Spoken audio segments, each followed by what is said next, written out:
Hello friends, this is Shalini Srivastava. स्वागत है आपका टीचिंग लर्नर्स में। तो कैसे हैं आप लोग? उम्मीद है कि आप लोग बढ़िया होंगे और आपकी पढ़ाई अच्छी चल रही होगी। जैसा कि आप जानते हैं कि आपका यूपी टेट का डेट आ गया है 29 और 30 जनवरी 2026।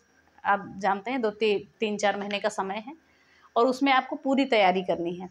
तो सब इससे पहले हमने वीडियो आई थी आपकी, तो जिसमें हमने सीडीपी का पूरा सिलेबस कवर किया था।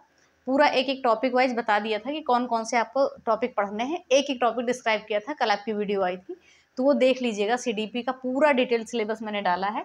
ऐसे ही हम हर सब्जेक्ट का डिटेल सिलेबस डालेंगे। आज हमारा है हिंदी का पूरा डिटेल सिलेबस। अगर आप वो सिलेबस पूरा देखेंगे जो ऑफिशियल सिलेबस है, तो उसमें कुछ ऐसी भाषाएं हैं कठिन लिखी हुई है, उतना आपको समझ में आएगा नहीं।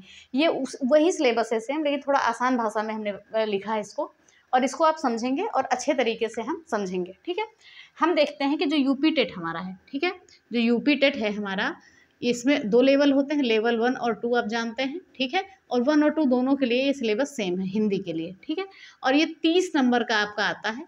ओके, 30 नंबर का आता है। इसमें हम कोशिश करेंगे कि हमारे 30 में 30 नंबर आ जाए। आएंगे कैसे? जब हमारे पूरे टॉपिक क्लियर होंगे तब हमारे 30 में 30 नंबर आएंगे। ठीक है, तो हम देखते हैं ये 2 भाग में बांट दिया गया है आपका सिलेबस। एक आपका भाग 1 है जिसमें पूरा आपका व्याकरण आ जाता है, और दूसरा भाग 2 है जिसमें आपकी पेडागोजी आएगी। 2-4 क्वेश्चन आते हैं, ज़्यादा यहाँ से नहीं आते हैं। 80% मान के चलिए आपका 90% व्याकरण से ही सवाल आते हैं आपके। ठीक है, जिसमें से 80% आपके पूरे व्याकरण और बाकी में कवि, लेखक और भाषा, ये सारी चीज़ें आ जाएंगी। भी भाषा का भी अगले पेज पे आपको ये सिलेबस पूरा बता दिया जाएगा कि भाषा में भी क्या क्या आपको पढ़ना है। भाषा विकास जो है आपका पेडागोजी के बारे में। तो सबसे पहले हम आते हैं सिलेबस पे। देखिए, इसमें कुछ कुछ टॉपिक हैं जो आपके सिलेबस में मेंशन नहीं है, फिर भी यह आपका एग्जाम में आता है। जैसे समास है, समास आपका सिलेबस में मेंशन नहीं है, फिर भी समास के क्वेश्चन पूछे जाते हैं, रस के क्वेश्चन पूछे जाते हैं, वाच्य के क्वेश्चन आते हैं, अव्यय के आते हैं, लेकिन वो सिलेबस में कहीं भी नहीं लिखा है, फिर भी 2-4 क्वेश्चन वहाँ से आ ही जाते हैं आपके। ठीक है, तो उन सभी चीज़ों को हम यहाँ पे मेंशन करेंगे। बहुत अच्छे तरीके से सिलेबस को आप देखेंगे। देखिए, सबसे पहले आता है अपठित गद्यांश। ठीक है, अपठित अनुच्छेद, गद्य या पद्य आ जाता है लगभग 5 नंबर का। ये मान के चलिए एक पैसेज तो आपका अनिवार्य है, आता ही है। ठीक है, तो पैसेज आप पढ़ेंगे, पैसेज यानी कि गद्यांश। गद्यांश को हम पहले पढ़ लेते हैं, उसके बाद उसके सवालों का जवाब देते हैं, 3-4-5 जितने भी सवाल पूछे गए हों। फिर आगे आता है हमारा हिंदी वर्णमाला। उसके बाद हम पढ़ेंगे व्याकरण में हमारा हिंदी वर्णमाला आता है, जिसमें आपका स्वर आ जाएगा, व्यंजन आ जाएगा, संख्या भी पूछ ली जाती है कि कितने स्वर हैं और कितने व्यंजन हैं। मात्राओं के बारे में हम पढ़ेंगे, और वर्णों के मेल से बनने वाले शब्द, ये सारे इंपॉर्टेंट है। यहाँ से कहीं ना कहीं क्वेश्चन बनते जरूर हैं, 1 या 2 क्वेश्चन। जितने भी टॉपिक दिए हैं आपके, हर जगह से आपके लगभग क्वेश्चन बनते हैं। तो ये हो गया हमारा हिंदी वर्णमाला। ठीक है, फिर आता है मात्रिक एवं अमात्रिक शब्दों की पहचान। ये भी टॉपिक आपको पढ़ना है। कौन सा है? मात्रिक एवं अमात्रिक शब्दों की पहचान। फिर आता है वाक्य रचना। ठीक है, वाक्य के बारे में सबसे पहले हम यहाँ पर वाक्य के बारे में जानेंगे। वाक्य के प्रकार क्या हैं, कैसे कैसे वाक्य हैं, क्या है। ठीक है, वाक्य से भी आपके क्वेश्चन बनते हैं। और वाक्य शुद्धि के बारे में हम, वाक्य लिख दिया जाता है अशुद्ध तरीके से, जिसे शुद्ध पे हमें टिक करना होता है, तो इसको भी पढ़ना बहुत जरूरी है। यहाँ से क्वेश्चन बनते ही हैं, ये मान के चलिए मोस्ट इंपॉर्टेंट है ये वाक्य रचना। ओके, और इसके वाक्य की परिभाषा है, प्रकार है, ये सारी चीज़ें आपकी पूछी जाती हैं। तो ये आपका हो गया। ओके, अब हम देखेंगे आगे हमारा टॉपिक है हिंदी की सभी ध्वनियों की जानकारी। यानी कि हिंदी में जितनी भी ध्वनियाँ हैं, सभी ध्वनियों की जानकारी आपके पास होनी चाहिए। अनुस्वार है, अनुनासिक है, और बहुत सारी ध्वनियाँ आती हैं, उन सभी के बारे में हम पढ़ेंगे। ठीक है, अब आगे हम देखते हैं विराम चिन्हों की पहचान। विराम चिन्ह से आपके क्वेश्चन आते हैं। एक वाक्य दे दिया जाएगा, इसमें उपयुक्त विराम चिन्ह कौन सा गलत है, क्या है, या विराम चिन्ह दे दिया जाता है। जैसे दे दिया गया कि ये कौन सा विराम है। ठीक है, ये कौन सा विराम चिन्ह है, इसको आप टिक लगाएं। तो इसमें 4 ऑप्शन दे दिए जाएंगे, आपको पहचानना रहेगा ये कौन सा है। ठीक है, तो इसमें लगभग हमारे 5 विराम चिन्ह आ जाते हैं। जैसे कि आपका एक आ जाता है अल्प विराम। ठीक है, अल्प विराम। एक आता है अर्धविराम, अर्धविराम, प्रश्नवाचक चिन्ह, ये यहाँ से पूछे जाते हैं। पूर्ण विराम से पूछे जाते हैं। और आपका एक आता है विस्मयादि बोधक। यहाँ इससे विस्मयादि बोधक से तो ज़्यादा ही पूछे जाते हैं, विस्मयादि बोधक। ओके, थोड़ा लाइट कम हो रही है, 1 सेकंड। चलिए, तो विराम चिन्हों में हम क्या देखेंगे? अल्प विराम, अर्धविराम, प्रश्नवाचक और पूर्ण विराम, विस्मयादि बोधक। यही 5 विराम चिन्ह हमारे पूछे जाते हैं। ये इसके पूछ लिया जाता है कि ये कौन सा विराम है या ये कौन सा है, ये सारी चीज़ें हैं। फिर आते हैं हम विलोम शब्द पे। विलोम शब्द हमारे बहुत अधिक संख्या में आते हैं, 1 या 2 विलोम शब्द आते हैं, यानी कि उल्टा बताना होता है आपको। ठीक है, विपरीत शब्द। फिर आता है अगला टॉपिक हमारा क्या है, समानार्थी शब्द, तुकांत शब्द, अतुकांत शब्द, ठीक है, और समान ध्वनियों वाले शब्द। ये सभी चीज़ें पूछी जाती हैं हमारे यूपी टेट के एग्जाम में, तो ध्यान से देखिएगा। समानार्थी शब्द, पर्यायवाची भी इसी में आ जाता है, ठीक है, और तुकांत, अतुकांत, समान ध्वनियों वाले शब्द आते हैं। फिर आता है संज्ञा और सर्वनाम, ये आपको पूरा पढ़ना पड़ेगा, संज्ञा को डिटेल में और सर्वनाम को भी डिटेल में पढ़ना पड़ेगा, बहुत अच्छे तरीके से। सारी चीज़ें आपको डिटेल में ही पढ़नी पड़ेंगी, ठीक है। फिर उसके बाद आता है क्रिया एवं क्रिया विशेषण के भेद, ठीक है, क्रिया भी हमें बहुत अच्छे तरीके से पढ़नी है और क्रिया विशेषण भी पढ़ना है। देखिए आपका अव्यय नहीं दिया है, टॉपिक लिखा हुआ नहीं है, लेकिन अव्यय से भी आपके क्वेश्चन बनते हैं, तो हम यहाँ पर अव्यय भी लिख देते हैं, ठीक है। अव्यय है और वाच्य है, ये सारा सिलेबस में आपके डिस्कस नहीं है, फिर भी यहाँ से क्वेश्चन बनते हैं। अब आते हैं यहाँ पर हम पढ़ेंगे फिर आगे वचन, कितने वचन होते हैं, लिंग कितने होते हैं, काल क्या है, काल के बारे में पूरा बहुत ही इंपॉर्टेंट है, इस पर स्टार लगा लीजिए, काल से बहुत ज़्यादा क्वेश्चन बनते हैं। एक एक काल, जैसे आपका भूतकाल, वर्तमान काल, भविष्य काल, सारी चीज़ें हैं, और प्रत्येक काल के कितने भेद हैं उनके बारे में भी यहाँ से क्वेश्चन बनते हैं, और हमेशा बनते हैं, एक दो क्वेश्चन यहाँ से पूछे ही जाते हैं।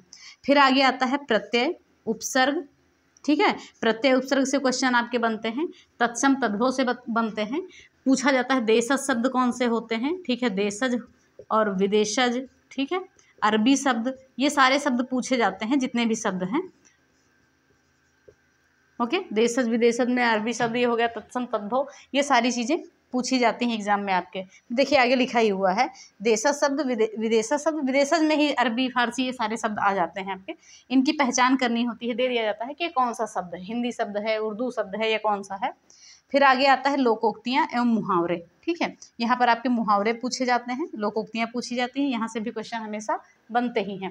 फिर आगे आपका आता है संधि, देखिए संधि में तीन आपकी संधि हैं, स्वर संधि और व्यंजन संधि, विसर्ग संधि, लेकिन सबसे ज़्यादा क्वेश्चन आपके बनते हैं स्वर संधि से। स्वर संधि के जितने भी भेद हैं वहाँ से अच्छे खासे क्वेश्चन बनते हैं, तो ये संधि से आ गया। और समास देखिए सिलेबस में आपके मेंशन नहीं है, फिर भी यहाँ पर क्वेश्चन आपके पूछे जाते हैं, तो हमने मेंशन कर दिया है समास और वाच्य, ठीक है। फिर बात करेंगे अलंकार से भी आपके क्वेश्चन बनते हैं और रस से भी बनते हैं, और रस को कहीं भी मेंशन नहीं किया गया है सिलेबस में आपके, और यहाँ से एक दो क्वेश्चन बन ही जाते हैं रस से, ठीक है। अब बात करेंगे यहाँ पर अगला क्या है, कवि और लेखकों की रचनाएं, ठीक है, और ये चीज़ें हमने पूरी आपकी पढ़ा रखी हैं, कवि और लेखक की रचनाएं, हिंदी साहित्य जो पूरी है, ठीक है, हिंदी साहित्य रचनाएं, और पूरा डिटेल में हमने PDF जो है आपका प्लेलिस्ट बनी हुई है, पूरा हिंदी हमने पढ़ा दिया है, ठीक है। अगर व्याकरण आपको पढ़ना है तो आप हमारे चैनल पे जा सकते हैं, या लिंक जो है डिस्क्रिप्शन में डाल दी जाएगी, KVS PRT के नाम से प्लेलिस्ट बनी हुई है, जिसमें पूरी हिंदी आपके ये सारे टॉपिक कवर कराए गए हैं, और बहुत अच्छे तरीके से। अगर आप चाहते हैं तो थ्योरी कंटेंट आप वहाँ से तैयार कर सकते हैं, प्रैक्टिस आप कहीं और से भी कर सकते हैं, किसी भी बुक से या किसी भी यूट्यूब चैनल से भी आप कर सकते हैं। तो व्याकरण में आपका इतना ही आता है, ये सारे इंपॉर्टेंट चीज़ें हैं। PDF आपको मिल जाएगी टेलीग्राम चैनल पर, टेलीग्राम चैनल है हमारा teaching learners by Shalini Srivastava. तो 2 भाग हैं, पहले भाग के बारे में हमने डिस्कस कर लिया है, भाग 2 के बारे में भी डिस्कस कर लेते हैं। यहाँ से उतने क्वेश्चन नहीं बनते हैं, फिर भी डिस्कस करना जरूरी है, ठीक है, क्योंकि एक एक नंबर बहुत होता है। अब आप ऐसी तैयारी करेंगे यूपी टेट में कि फिर सुपर टेट के लिए आपको दोबारा से हिंदी ना पढ़ना पड़े, ठीक है, और हो सकता है आपकी बार 1/4 नंबर भी जुड़े, पॉसिबिलिटी है, हो भी सकता है। तो ये सारी चीज़ें हैं। तो चलिए हम आते हैं अगले पेज पे, भाग 2 भी पढ़ लेते हैं, फिर हम आगे की बात करते हैं।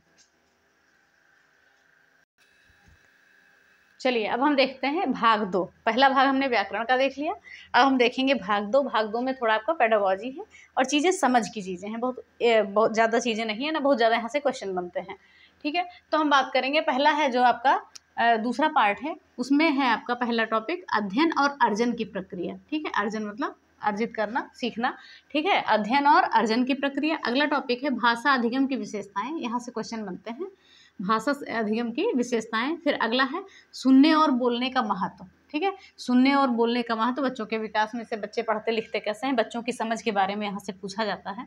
अगला है मौखिक और लिखित संप्रेषण में व्याकरण की भूमिका, यानी कि जैसे हम बोलते हैं या लिखते हैं तो इसमें व्याकरण की क्या भूमिका है, यहाँ से भी क्वेश्चन बन सकते हैं। फिर अगला क्या है बहुभाषीय कक्षाएं, यानी कि हर बहुभाषीय कक्षाएं, यानी बच्चों को किसी भी क्षेत्र से बच्चा है, अगर बहुभाषीय कक्षाएं हैं तो वहाँ से उनको समझ में आए, तो वहाँ पे बहुभाषीय कक्षाओं में समस्याएं क्या क्या आती हैं, उनका समाधान क्या है, ये टॉपिक है आपका, ठीक है। तो यहाँ आ गया। फिर आता है भाषा दक्षता। आप जानते हैं भाषा दक्षता में कौन से 4 कौशल होते हैं, पढ़ा होगा अपना DLED में, सुबो पाली, यानी कि सुनना, बोलना, पढ़ना, लिखना, ये सीक्वेंस पूछा जाता है, सुनना, बोलना, पढ़ना और लिखना, ये सीक्वेंस क्रम पूछा जाता है, इसको क्रम में लगाने को क्वेश्चन बनते हैं और कई बार बने भी, बहुत इंपॉर्टेंट है। तो इसको ऐसे याद कर लीजिए, सुबो पाली, बस आ जाएगा आपको, ठीक है। तो ये 4 कौशल ये पूछे जाते हैं, कितने कौशल हैं और इनका सीक्वेंस जो है पूछा जाता है। तो ये भाषा दक्षता के 4 कौशल हो गए, सुनना, बोलना, पढ़ना और लिखना। फिर आगे हम बात करेंगे भाषा की बोधगम्यता और प्रगति का मूल्यांकन, यानी कि भाषा की समझ यानी बोधगम्यता और उनकी प्रगति का मूल्यांकन क्या है, जैसे कि मौखिक और लिखित परीक्षण होता है उसी टाइप का, ठीक है। फिर आगे हम बात करेंगे लिखित शिक्षण सहायक सामग्री, यानी लगभग TLM हम इसको कह सकते हैं, ठीक है। शिक्षण सहायक सामग्री में क्या क्या आ जाती हैं, आपकी पाठ्य पुस्तकें आती हैं। मल्टीमीडिया के अंतर्गत क्या क्या आता है, ये भी आपका टेट के क्वेश्चन में पूछा गया है। एक शिक्षण सहायक सामग्री दे दिया जाता है और पूछा जाता है ये किसके अंतर्गत आएगा, ठीक है। और बहुभाषीय कक्षा सामग्री, तो ये सारा आपका किस में आ गया, शिक्षण सहायक सामग्री में। और फिर अगला क्या है, प्रभावशाली अध्यापन की रणनीतियाँ, यहाँ से भी क्वेश्चन बन जाएंगे। तो यहाँ से बहुत अधिक क्वेश्चन नहीं बनते हैं, सबसे ज़्यादा क्वेश्चन आपके व्याकरण से बनते हैं, ठीक है। तो उम्मीद करेंगे कि ये आपको समझ में आया होगा सिलेबस। ऐसे ही हम हर सब्जेक्ट का सिलेबस आपको ला के देंगे। देखिए एक चीज़ ध्यान से देखिएगा आप कि अगर आपको व्याकरण तैयार करना है, थ्योरी बहुत ही कम समय में एकदम सटीक तरीके से बहुत अच्छे तरीके से पढ़ाया गया है। KVS PRT के नाम से प्लेलिस्ट बनी है। PRT के समय में मैंने KVS PRT के समय में पढ़ाया था। हिंदी व्याकरण पूरा आपका पढ़ाया गया, यहाँ से आप पढ़ सकते हैं, ठीक है। यहाँ से आप पढ़ सकते हैं, यहाँ से आपके 100% मार्क्स आने की संभावना है। और प्रैक्टिस आप किसी भी यूट्यूब चैनल से कर सकते हैं या कोई बुक ला सकते हैं, ठीक है। अगर हम बात करें यहाँ पर, ये तो आपका व्याकरण का पार्ट हो गया। अब आते हैं हम यहाँ पर हिंदी साहित्य की अगर बात करें, रचना, लेखक, ये सारी चीज़ें हैं, तो इसकी भी पूरी प्लेलिस्ट बनी हुई है और पूरा पढ़ाया गया है, ठीक है। पूरी प्लेलिस्ट बनी हुई है, पूरा पढ़ाया गया है, आपके डिस्क्रिप्शन बॉक्स में डाल दिया जाएगा। तो यहाँ से आप इन चीज़ों का अध्ययन कर सकते हैं। हिंदी में आपको फिर कहीं और पढ़ने की ज़रूरत नहीं पड़ेगी। बहुत अच्छे तरीके से थ्योरी यहाँ पढ़िएगा, फिर प्रैक्टिस करिएगा, ओके। उम्मीद करते हैं चीज़ें आपको समझ में आई होंगी। टेलीग्राम पर भी हम लिंक डाल देंगे दोनों प्लेलिस्ट की, तो वहाँ से भी आप ले सकते हैं। Teaching learners by Shalini Srivastava, ये टेलीग्राम चैनल है। और बहुत अच्छे तरीके से आपको यहाँ पर SCERT के आपको बुक के बारे में बताई जाएगी। तो ये जब आगे हम वीडियो बनाएंगे उसमें बताएंगे कि SCERT की बुक आपको कैसे डाउनलोड करनी है। वहाँ से भी आप जितना भी CDP वाला पोर्सन आपका आता है, शिक्षण विधि और CDP का, वहाँ से आप वो 30 में 30 तैयार कर पाएंगे। तो ये तो आज हो गया हमारा हिंदी का। इससे पहले हमने CDP का भी वीडियो बना दिया है, उसको भी देख लीजिएगा। और बहुत ही इंपॉर्टेंट वीडियो हो, क्योंकि आपको अगर तैयारी करनी है तो आपको सबसे पहले सिलेबस जानना ज़रूरी होता है। और सिलेबस कैसे जानना होता है, टॉपिक वाइज जानना ज़रूरी होता है। अब ऐसे में क्या है, आपको अगर टॉपिक बाई टॉपिक पता है तो आप किसी भी जो भी टॉपिक आपको पढ़ना है आप यूट्यूब पे डालेंगे और आराम से आप उस टॉपिक को अच्छे से पढ़ सकते हैं और अच्छे से उसके क्वेश्चन लगा सकते हैं। तो चलिए, ये हो गया हमारा हिंदी का सिलेबस और CDP का हो गया है। आगे भी हम संस्कृत का, अंग्रेजी का, गणित का और EVS का सारा सिलेबस डिटेल में लाएंगे, टॉपिक वाइज लाएंगे कि आपको पढ़ने में कोई दिक्कत ना हो। बहुत अच्छे तरीके से आप टॉपिक डालिए, पढ़िए या किताब से पढ़िए, कोई दिक्कत नहीं होगी। तो चलिए, उम्मीद करते हैं वीडियो आपको पसंद आई होगी। अगर वीडियो आपको पसंद आई है तो प्लीज़ वीडियो को लाइक करें, शेयर करें और चैनल को सब्सक्राइब करें। साथ में बेल आइकन दबाना ना भूलें। धन्यवाद। जय हिंद।